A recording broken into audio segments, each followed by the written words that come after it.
Assalamualaikum warahmatullahi wabarakatuh. Halo semuanya, apa kabar? Alhamdulillah jika kondisi kalian dalam keadaan baik. Hari ini kita akan belajar tematik tema 7, subtema 3, peristiwa mengisi kemerdekaan pembelajaran 1 dan 2.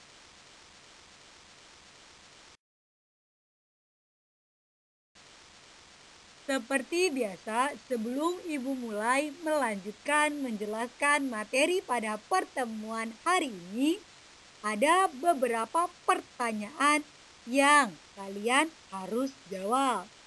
Jadi, mohon simak video ini dengan seksama.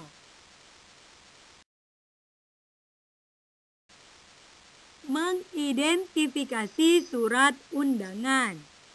Surat undangan merupakan surat yang berisi pemberitahuan dan permintaan kesediaan seseorang untuk menghadiri suatu acara atau kegiatan.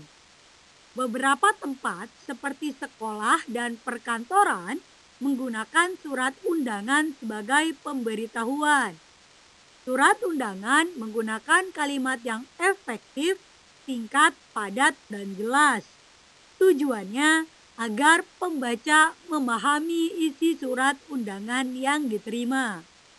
Surat undangan dibagi menjadi 3 jenis, yaitu surat undangan resmi, surat undangan setengah resmi, dan surat undangan tidak resmi. Surat undangan resmi yaitu undangan yang digunakan oleh lembaga atau instansi resmi. Undangan resmi umumnya ditulis dengan bahasa resmi dan baku. Misalnya, undangan dari Kementerian Negara atau pemerintah daerah.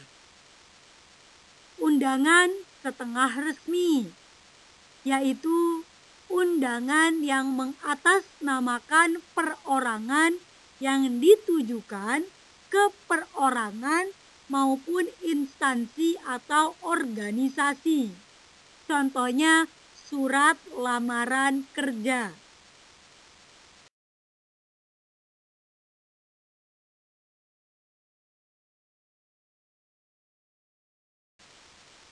Surat undangan tidak resmi yaitu undangan yang mengatasnamakan pribadi yang ditujukan kepada orang lain untuk menginformasikan kegiatan pribadi orang tersebut. Misalnya, undangan ulang tahun. Berikut adalah persamaan dan perbedaan undangan resmi, setengah resmi, dan tidak resmi.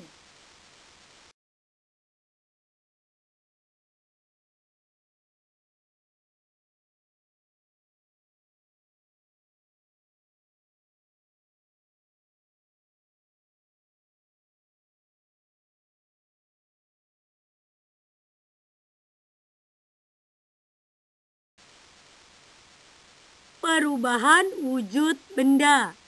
Sebelumnya, kita telah mengetahui bahwa wujud sebuah benda dapat berubah menjadi wujud benda lainnya. Hari ini, kita akan belajar tentang perubahan wujud benda menyublim dan mengkristal. Menyublim merupakan perubahan dari wujud benda padat menjadi wujud gas. Ukuran dan berat benda yang menyublim lama-kelamaan akan semakin berkurang.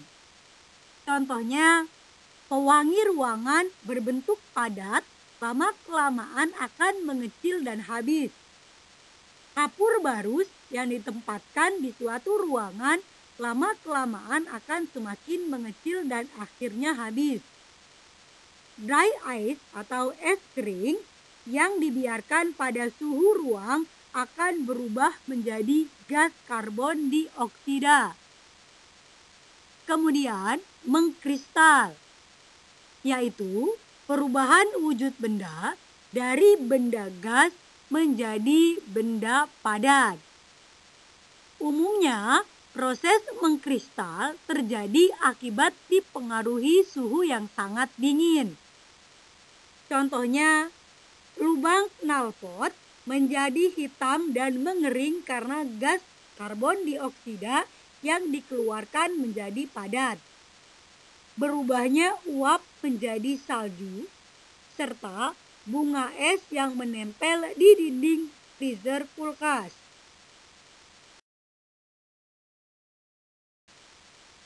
Selanjutnya, kegiatan pembangunan untuk mengisi kemerdekaan. Tujuan dan cita-cita Indonesia yang tercantum dalam Pancasila dan Undang-Undang Dasar 1945 yaitu mewujudkan keadilan dan kemakmuran yang merata bagi masyarakat Indonesia secara material maupun spiritual. Tujuan dan cita-cita tersebut menjadi dasar pembangunan nasional Indonesia setelah kemerdekaan. Pembangunan dapat diartikan sebagai suatu proses yang dilakukan oleh manusia untuk memperbaiki tingkat kehidupannya secara material maupun non-material.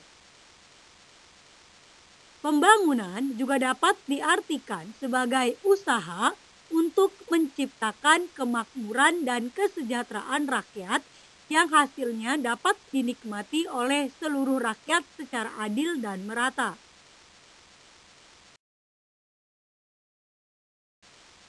Rancangan pembangunan di tiap negara memiliki perbedaan satu dengan yang lainnya.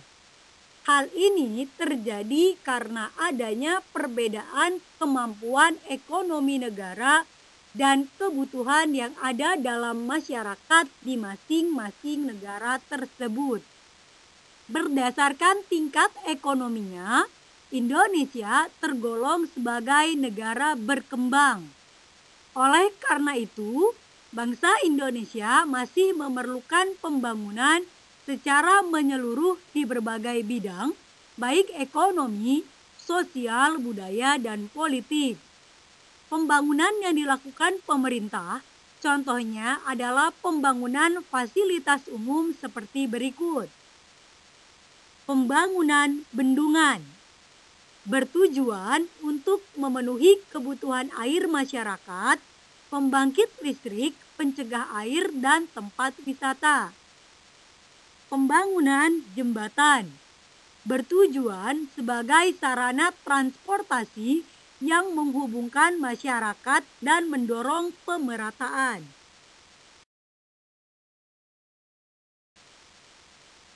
Mengidentifikasi ide pokok dan kosakata tidak baku berdasarkan teks. Ide pokok adalah pokok permasalahan yang ada di dalam sebuah teks. Langkah-langkah menentukan ide pokok adalah sebagai berikut. Yang pertama, membaca teks secara utuh dengan seksama. Yang kedua, memahami topik teks. Yang ketiga, memahami isi dan hubungan antar kalimat dalam setiap paragraf. Yang keempat, menentukan kalimat utama pada setiap paragraf. Yang kelima, mencatat hal-hal penting dalam setiap paragraf. Dan yang keenam, jika belum memahami isi teks, bacalah teks tersebut secara berulang.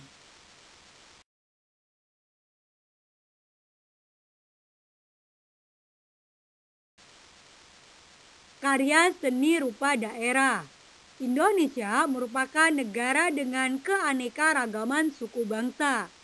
Salah satu contoh keanekaragaman tersebut dapat kita lihat dari karya seni rupa yang berbeda-beda di setiap daerah. Jenis-jenis karya seni rupa yang ada di setiap daerah adalah sebagai berikut. Yang pertama, seni lukis daerah. Umumnya menggambar objek-objek berupa pemandangan alam, manusia, hewan, tumbuhan dengan nilai-nilai budaya yang ada di daerah setempat. Misalnya, seni lukis kemasan dari Bali. Yang kedua, seni patung daerah, yaitu karya seni dengan bentuk 3 dimensi menyerupai manusia, binatang, dan benda-benda baik terbuat dari benda keras maupun lunak. Seni patung daerah biasanya memiliki nilai estetika yang tinggi dan memiliki makna tersendiri bagi masyarakat sesuai dengan adatnya. Misalnya, patung barong dari Bali. Yang ketiga, seni kriya atau seni kerajinan, yaitu seni dalam membuat benda-benda yang dapat dimanfaatkan dalam kehidupan sehari-hari. Misalnya, seni tekstil, kain tenun, batik, dan songket, seni anyam, rotan, dan seni ukir. Berikut merupakan contoh dari karya seni rupa daerah.